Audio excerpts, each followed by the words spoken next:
श्रीगुरुभ्यो नमः। श्रीमद् भगवद गीता अध्याय 7 ज्ञान विज्ञान योग श्लोक 3। मनुष्याणां सहस्रेषु कच्चिद्यतति सिद्धये यततामपि सिद्धानां कच्चिन्मां वेत्ति तत्त्वतः।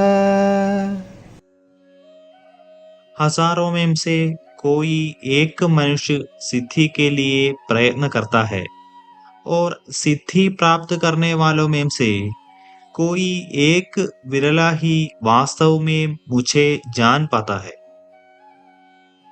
इस श्लोक में सिद्धि शब्द का प्रयोग किया गया है। इस शब्द के कई गुणार्थ और अर्थ है। संस्कृत शब्दकोश से लिए गए सिद्धि शब्द के कुछ अर्थ इस प्रकार से है।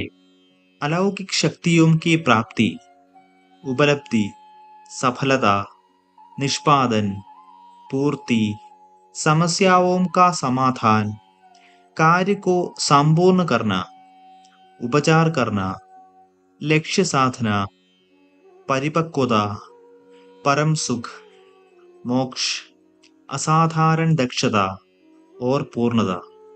श्री कृष्ण आध्यात्मवाद के लिए पूर्णता शब्द का प्रयोग करते हुए कहते हैं, हे अर्जुन, असंख्य आत्माओं में से बहुत कम अनुपात में आत्माओं को मानव शरीर प्राप्त होता है।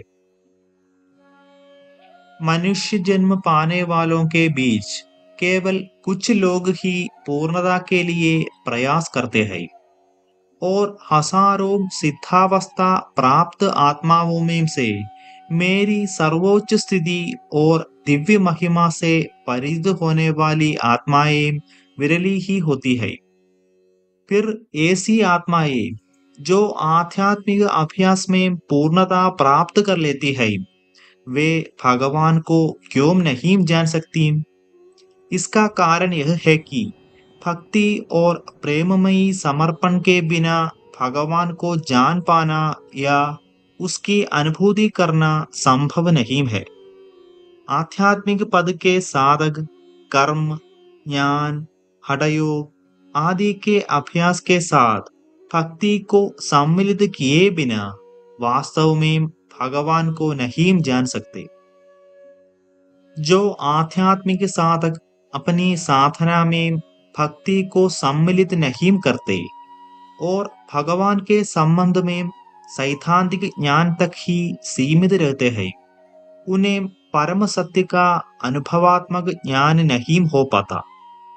यह कहने के पश्चात कि कई मनुष्यों में कोई एक ही उन्हें वास्तव में जान पाता है, श्री कृष्ण अब अपने भौतिक और आध्यात्मिक शक्तियों के आयामों का उल्लेख करना आरंभ कर रहे हैं। वे सर्वप्रथम अपनी अपरा प्रकृति भौतिक शक्ति का क्षेत्र का उल्लेख करते हैं। आगे हम विस्तार से चर्चा करेंगे।